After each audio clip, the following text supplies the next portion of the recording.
함께 사도신경으로 우리의 신앙을 고백하겠습니다.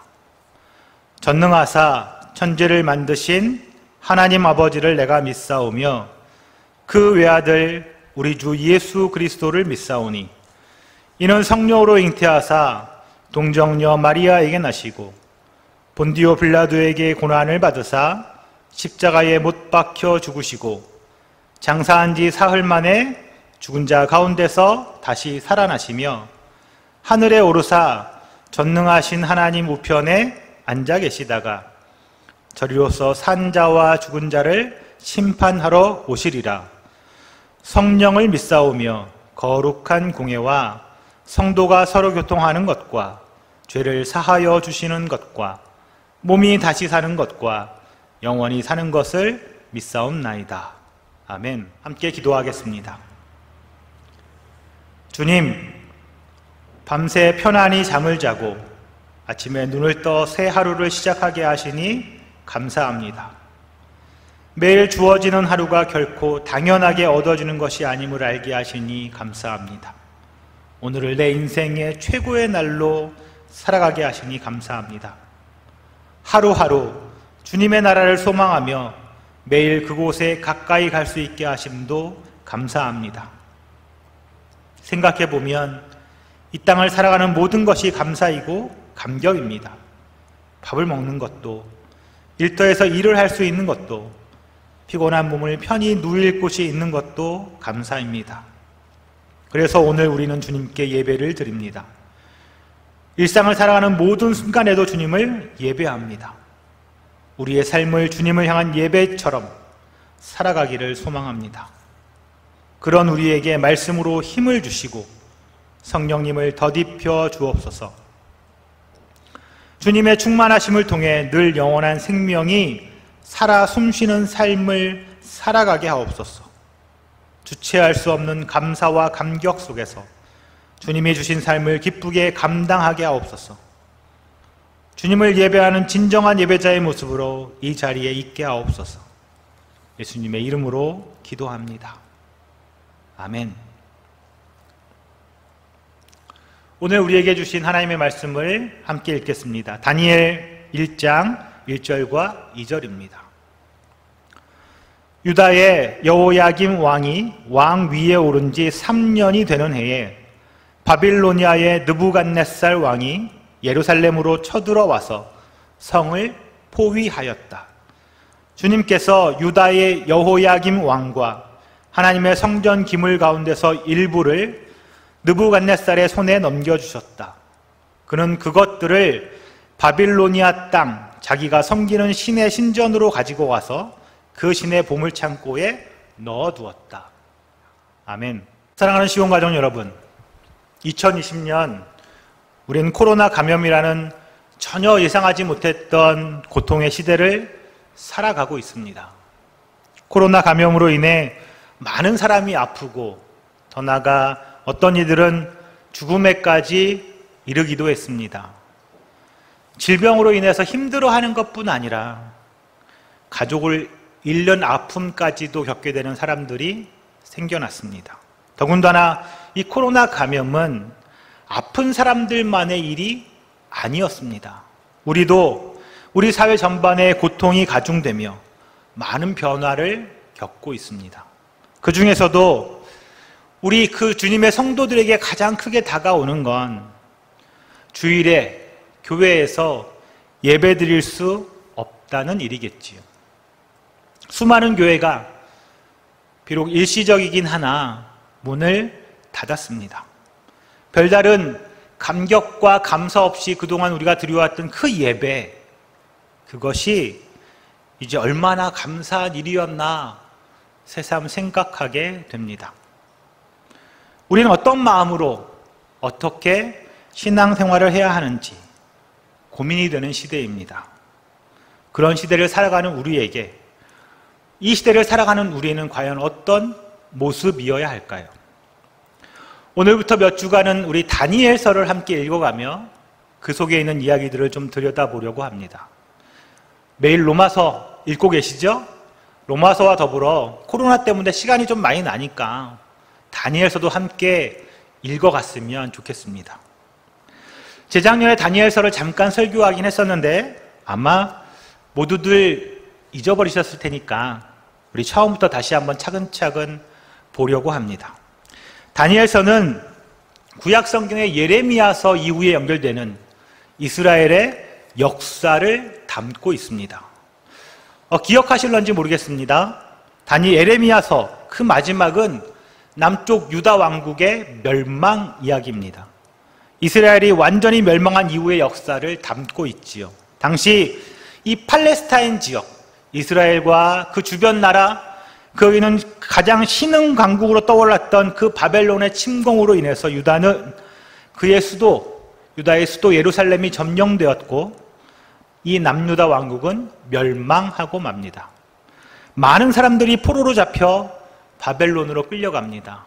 잡혀간 사람들이나 예루살렘에 남아있는 사람들이나 모두에게 더 이상의 어떤 희망도 남아있지 않은 그런 절망의 상황이었습니다. 이스라엘을 꼭 지켜줄 것이라고 정말 굳건하게 믿었던 하나님의 성전도 바벨론에 의해서 완전히 무너져 버렸고 그 안에 있던 많은 성전의 기물들을 바벨론에 빼앗겼습니다. 이런 일이 벌어진 시대, 이런 암울한 시대를 살아갔던 한 인물이 바로 다니엘입니다. 다니엘서 1장의 첫 부분이 시작되던 때 이 다니엘은 어떤 사람이었는지를 잠시 엿볼 수 있게 합니다. 우선 본문 다니엘서 1장 3절 우리 잠깐 읽어보면 좋겠습니다. 그때에 왕은 아스부나스 환관장에게 명령하여 이스라엘 백성, 특히 왕과 귀족의 자손 가운데서, 말씀해 보면 다니엘은 이스라엘의 귀족의 자녀였습니다. 요즘으로 하면 금수저 출신이란 말이죠. 이 계급이 나누어져 있던 그런 사회에서 출신 성분은 정말 중요합니다. 출신 성분에 따라서 자신이 평생 어떤 삶을 살아가게 될지가 결정되기 때문입니다. 한마디로 다니엘은 평생 자신의 삶이 보장된 신분의 사람이었습니다. 좋은 집에서 정말 좋은 교육을 받고 편안하게 귀족으로 살아갈 수 있었습니다. 그런데 그런 보장되었던 삶이 유다의 멸망으로 한순간에 무너져 버렸습니다. 점령국에 포로로 끌려가야 하는 신세가 되었지요. 물론 이 다니엘서를 끝까지 읽어보면 다니엘은 포로로 끌려간 바벨론에서도 매우 높은 관직을 얻어서 살았다라는 사실을 알게 됩니다. 하지만 이제 막 포로로 끌려간 그 다니엘에게 그 지금의 그 앞에 닥쳐있던 현실은 너무나 막막하기만 했을 것입니다. 바벨론과의 전쟁에서 패했고 유다는 철저하게 망가졌습니다. 그를 보호해 주리라 믿었던 나라가 망해버렸습니다. 그의 보호막이 사라졌습니다. 영원히 보장될 것 같았던 자신의 모든 울타리가 다 한순간에 무너져 버렸습니다. 절망적인 현실 앞에 놓였습니다. 그리고 도무지 이 암담한 현실은 시간이 지나도 해결될 기미가 보이지 않는다는 것입니다. 이 다니엘서 전체에는 그가 얼마나 대단하고 신실한 믿음을 가진 사람이었는지를 잘 기록하고 있습니다. 그래서 생각해 보면 유다가 멸망하고 포로가 된 이런 절망적인 상황은 다니엘의 잘못은 아닙니다. 유다의 멸망은 이 계속되었던 이스라엘의 반역과 죄악으로 인한 이 심판의 결과지만 그런 심판의 일에 다니엘이 직접적으로 함께 죄를 지었다거나 잘못을 범한 사실도 없습니다. 그저 그가 살아갔던 그 시대, 그 사회의 문제로 인해서 그는 그의 삶의 기반을 다 잃어버렸고 포로가 되었고 그리고 철저하게 희생당한 사람이 되었습니다. 내 잘못도 아닌데, 내가 크게 죄를 지은 것도 아닌데 내가 심판을 받아야 할 처지에 놓였으니 우리라면 참으로 이 세상을 원망하고 불만을 토로할 것 같습니다. 어쩌면 그런 힘든 현실을 견디다 못해서 스스로의 삶을 포기할지도 모릅니다. 세상을 원망하고 그리고 더 나아가 하나님을 원망하는 그것이 너무나 당연해 보입니다. 요즘 우리가 그런 시대를 겪고 있습니다. 코로나의 시대. 우린 마치 이 다니엘의 시대와 비슷한 그런 경험들을 하고 있습니다. 우리 중 어떤 가족은 어머니가 정말 많이 아프셔서 병원에 계시지만 코로나로 인해서 면회하는 것조차 힘든 시기입니다. 열심히 예수 믿고 정말 믿음으로 살아가는데 왜 그렇게 커다란 병에 걸렸는지도 모르는데 병가동하는 것까지도 힘든 상황을 겪고 있습니다. 왜 하필? 왜 지금 하나님은 나에게 이런 어려움을 주실까? 원망이 앞섭니다. 음식점, 식당, 가게, 조그만 사업장을 운영하는 것도 마찬가지입니다. 그래도 잘 되던 가게가 한순간에 어려움을 겪게 됐습니다. 내 잘못이 아니지요. 여전히 정말 성실하게, 정직하게, 열심히 좋은 재료를 써서 가게를 잘 운영해 보려고 하지만 힘이 듭니다. 자꾸 가게 매출은 줄어들어서 이번 달 월세를 내기도 힘든 상황에 놓여 있습니다. 정말 직장에서 성실하게 열심히 일했습니다. 그런데 경기가 너무 안 좋아져서 회사가 구조조정을 하다 보니까 저보고 그만두라고 합니다. 내 잘못도 아닌데 졸지에 실업자가 되었습니다. 정말 아무리 새로 직장을 구해보려고 애를 써도 길이 보이지 않습니다. 집에 돌아와 보니 고3이 된 그 아들 보기가 참 미안합니다. 꼭 코로나의 시대가 아니더라도 우리가 처하고 마주하게 되는 현실은 늘 이렇습니다. 하나님을 열심히 믿고 정말 말씀대로 살려고 애를 쓰고 예수의 증인으로 하나님을 드러내려고 이 수고로움을 마다하지 않고 살아가고 있는데 늘 우리 앞에 닥쳐있는 현실은 암담합니다. 닥친 문제를 해결할 정말 뾰족한 묘수가 보이지를 않습니다.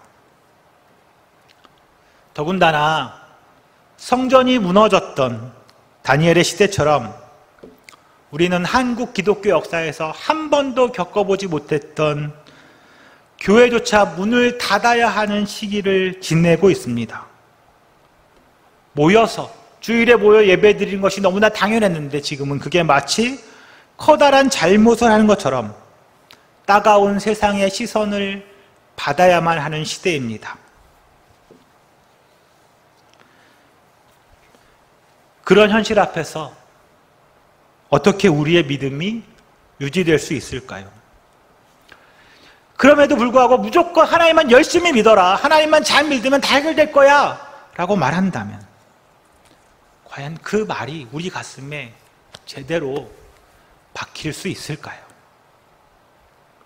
오늘 우리가 읽었던 말씀인 다니엘서 1장 1절과 2절의 말씀을 통해서 다니엘이 어떻게 그 앞에 놓여있던 그 암담한 현실을 바라보았는지를 살펴보려고 합니다. 먼저 1장 1절과 2절의 말씀을 우리 함께 읽어볼까요? 유다의 여호야김 왕이 왕위에 오른 지 3년 되는 해에 바빌로니아의 느부갓네살 왕이 예루살렘으로 쳐들어와서 성을 포위하였다. 주님께서 유다의 여호야김 왕과 하나님의 성전 기물 가운데서 일부를 느부갓네살의 손에 넘겨주셨다. 그는 그것들을 바빌로니아 땅, 자기가 섬기는 신의 신전으로 가지고 가서 그 신의 보물창고에 넣어두었다. 아멘.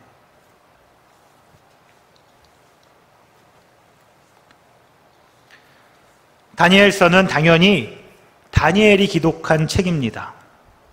우리는 그가 기록했던 이 글자 한 글자에서 그가 어떻게 지금의 상황을 바라보고 있는지를 알 수 있습니다. 아주 평범해 보이는 이야기, 일상의 이야기 같지만 그 속에 있는 특별히 두 단어에 집중해야 합니다. 주께서 그리고 넘겨주셨다입니다. 이 두 단어에서 다니엘은 지금 벌어진 모든 일이 결코 바벨론의 왕인 느부갓네살의 힘, 그가 주도한 일이 아님을 말합니다. 이 세상의 힘과 압제 속에 속절없이 당해야만 하는 일이 아니라고 그는 말하고 있습니다. 느부갓네살 왕이 예루살렘에 침공하여 그들을 정복한 사건도, 그리고 하나님의 성전 기물이 빼앗기게 된 사건도 모두가 하나님의 섭리 가운데서 벌어진 일이라는 뜻입니다. 현실에선 이 바벨론의 왕, 이 느부갓네살 왕이 이 강력한 힘을 가지고 벌인 일처럼 보일지 모르지만 그 모든 일의 배후에는 하나님의 허락이 있었다는 말입니다.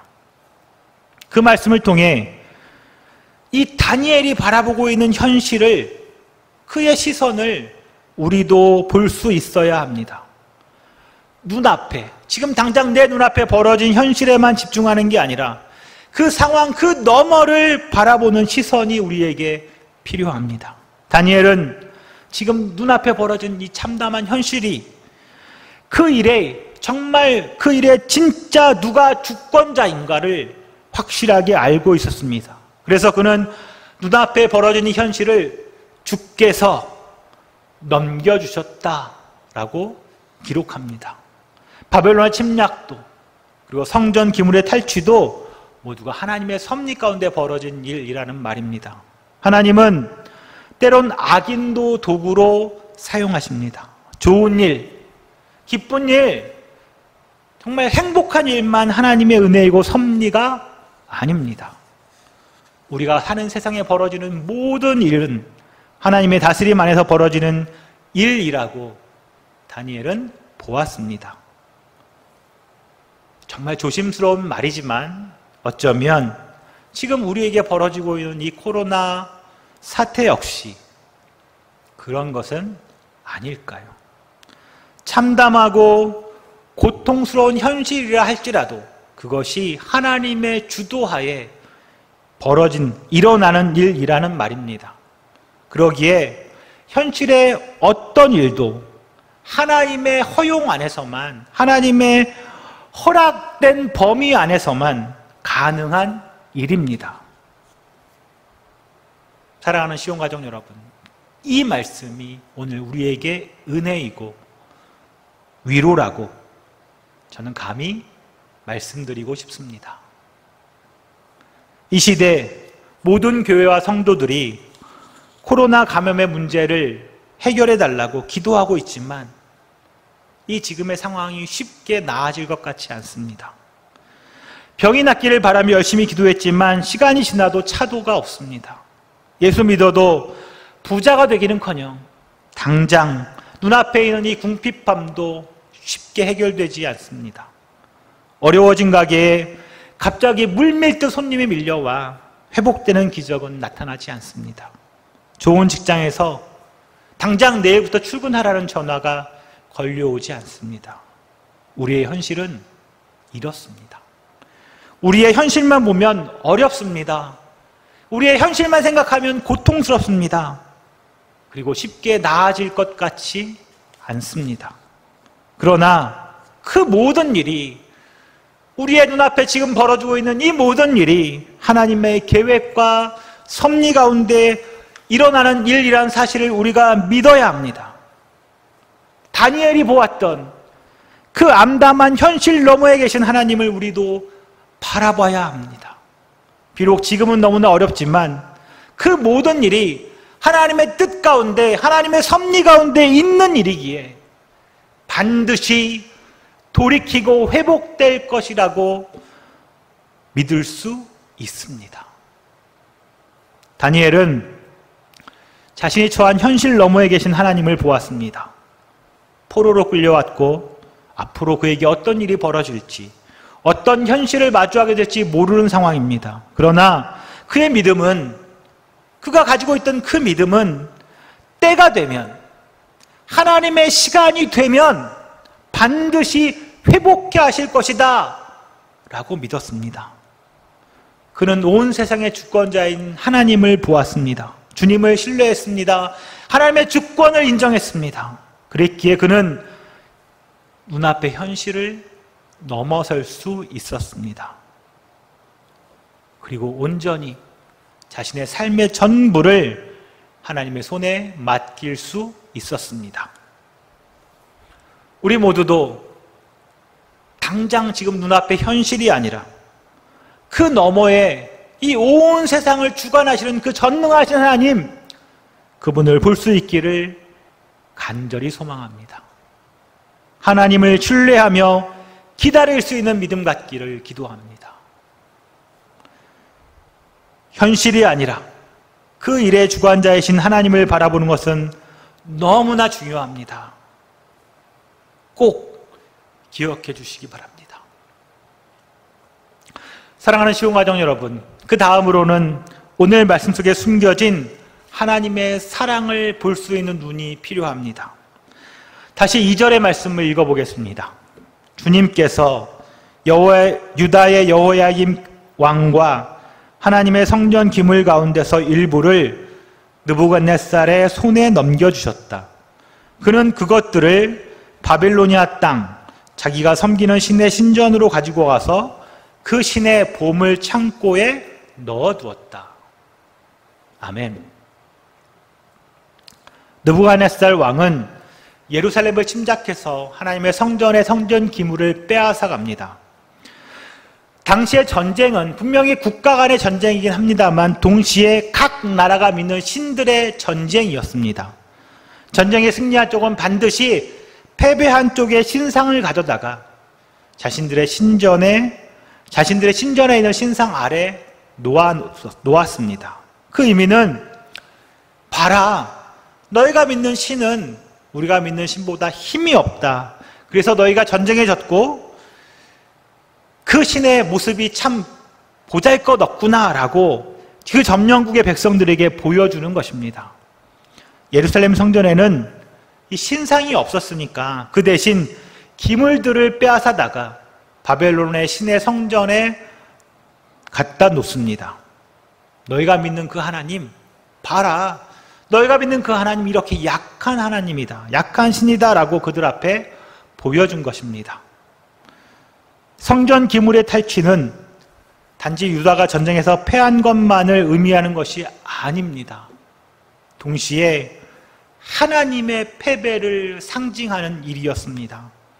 하나님이 이 바벨론의 신보다 약해서 힘이 없어서 그런 일이 벌어졌다는 것을 보여주는 겁니다. 하나님의 이름이 땅에 떨어진 사건입니다. 정말 하나님이 힘이 없어서 그러셨을까요? 그런데 말씀해 보면 그 성전 기물을 탈취해가는 그 일조차도 하나님이 허락하셨다라는 것입니다. 말씀을 읽다가 문득 이런 상상을 해봤지요. 성전에 들어가서 이 성전 기물을 꺼내오려는 바벨론 군사 몇 명에게만, 마치 예전에 엘리야 때 그 하늘에서 불이 내려와 제단을 태웠던 것처럼 그 성전 기물을 빼앗으려고 성전에 접근하는 병사 몇 명에게 하늘에서 불을 내리셔서 하나님이 그들을 태워버리기만 하셨어도 그런 일은 당하지 않으셨을 텐데 라고요. 아니, 그냥 가까이 오는 몇 명에만 벼락을 내리셨어도 성전 기물이 털리는 일도, 하나님의 이름이 땅에 떨어지는 일도, 그렇게 무시당하는 일도 겪지 않으셨을 텐데 왜 우리 하나님은 그런 일이 벌어지도록 내버려 두셨을까요? 물론 원인은 이스라엘 사람들에게 만연했던 성전신앙이란 잘못된 신앙관 때문이었습니다. 자신들에게 하나님의 성전, 이 이스라엘의 예루살렘에 하나님의 성전이 있는 한 절대로 우리는 망할 수가 없다, 하나님이 우리를 지키실 것이기에 이런 헛된 믿음 때문이었습니다. 성전만 우리에게 있으면 우리가 어떻게 살아도, 어떻게 행해도, 아무리 죄꿀 짓고 살아도 어떻게 성전이 있는데 우리는 결코 망하지 않을 것이라고 그들은 믿었었습니다. 오늘 우리의 교회들도 마찬가지가 아닐까요? 우리가 교회 안에서 예배만 잘 드리면, 내가 헌금 생활만 잘하면, 정말 신실한 척 생활만 잘하면 하나님께서 우리를 굳건하게 지키시고 구원하실 것이라는 생각 말입니다. 세상에서 어떻게 살아도, 교회를 나가 이 세상 가운데서는 어떻게 살아도 보이지 않는 곳에, 세상 사람들이 보지 않는 곳에서는 정말 하나님 없는 것처럼 살아도 보이는 곳에서만 좀 멋지게, 성실하게, 신실하게 형식을 잘 지키며 살아가면 된다 라고 생각하는 그런 모습처럼 말입니다.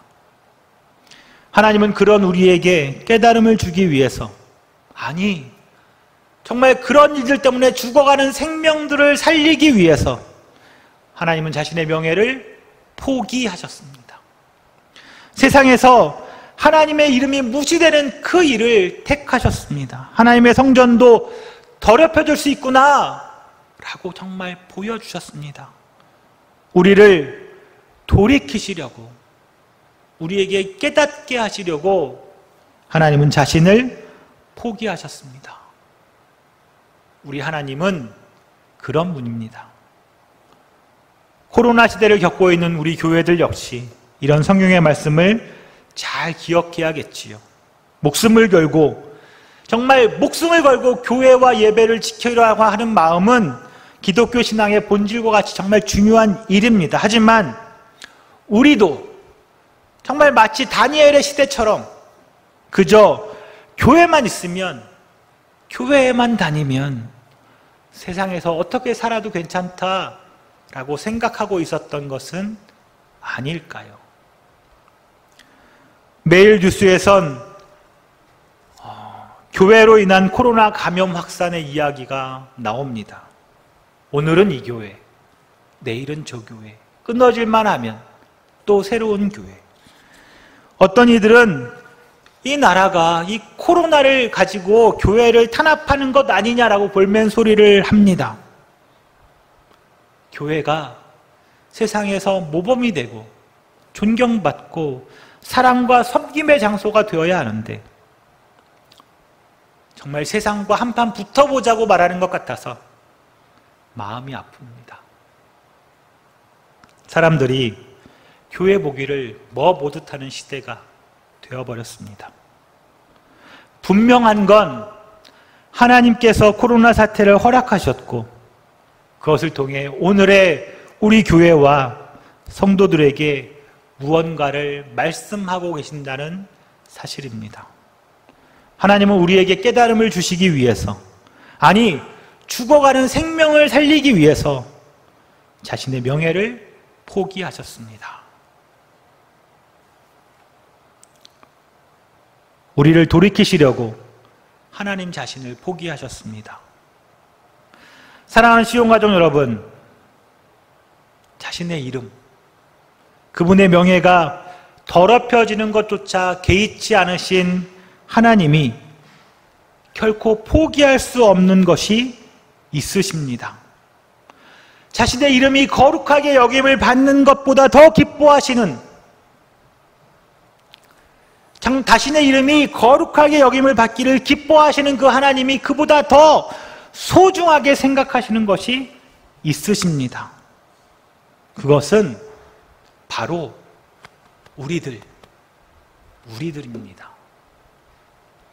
하나님은 자신의 백성들을 만들고 세우고 빚어내는 일을 하나님의 명예를 높이는 일보다 더욱 중요하게 생각하십니다. 우리가 믿음의 자녀로 삶을 살아가게 하게 하는 것, 그것을 무엇보다 중요하게 여기십니다.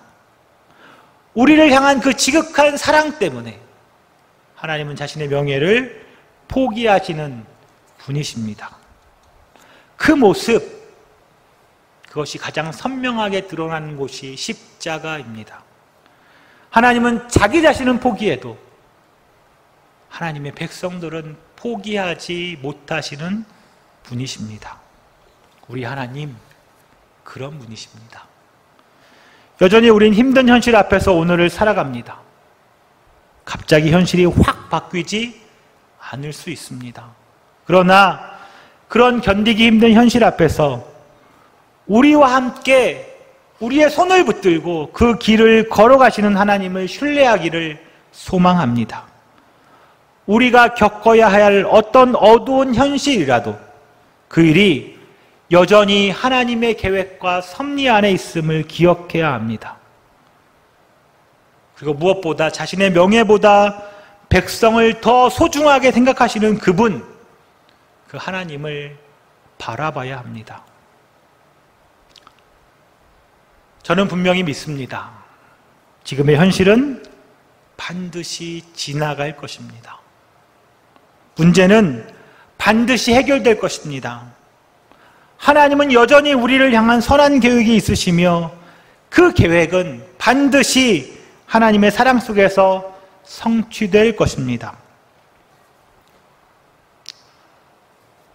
내게로부터 눈을 들어 주를 보기 시작할 때 우린 주의 일을 봅니다. 우리의 작은 마음을 통해 하나님의 꿈을 꾸게 합니다.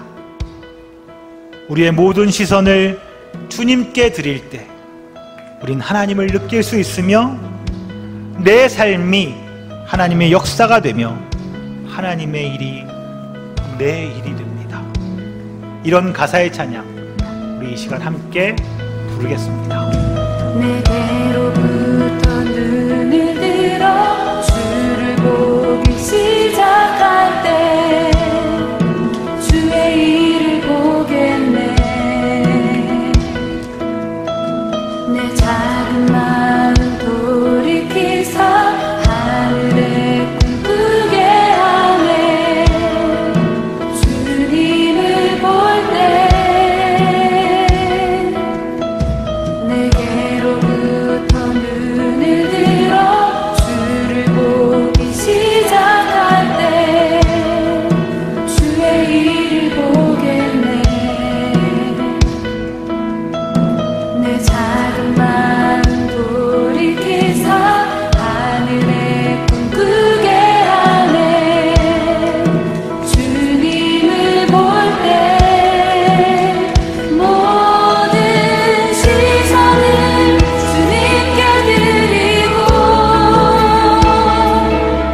살아계신 하나님을 느낄 때 내 삶은 주의 역사가 되고 하나님이 일하기 시작하네.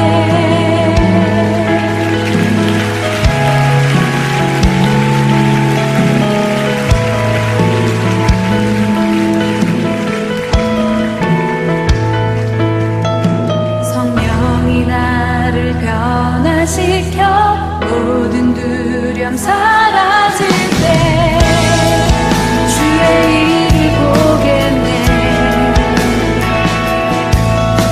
황폐한 땅 한가운데서 주님만을 알게 되리.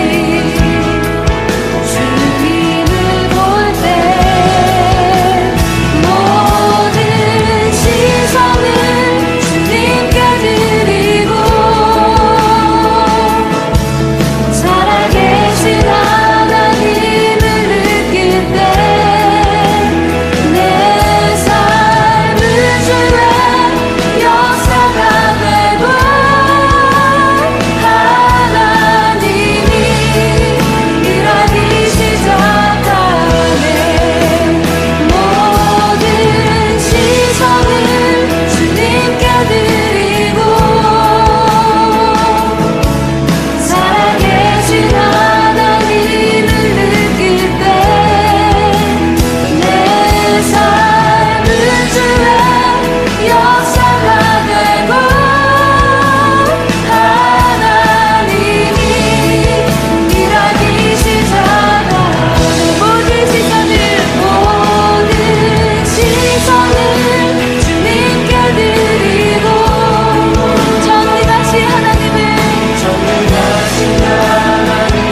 참사랑의 하나님, 하나님의 명예가 땅에 떨어지는 것보다 하나님의 백성을 세우고 이 땅에서 우리가 구원받은 백성으로 살아가기를 더욱 기뻐하시는 주님을 찬양합니다.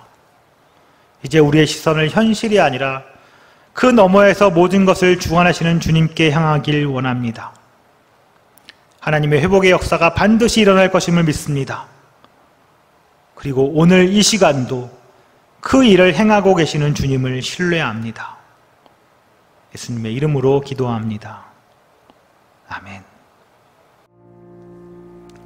이제는 우리의 구주 되신 예수 그리스도의 은혜와 성부 아버지 하나님의 그 크신 사랑하심과 성령 하나님의 교통하심과 충만하심이 지금 눈앞에 주어진 현실이 아니라 주님께 우리의 모든 시선을 향하며 신뢰와 감사함으로 살아가기를 원하는 주님의 가족들과 시온의 모든 성도들과 이 시간에 함께한 모든 자들 위에와 또 우리가 살아가는 삶의 터전 위에 지금부터 영원까지 함께 있을지어다. 아멘.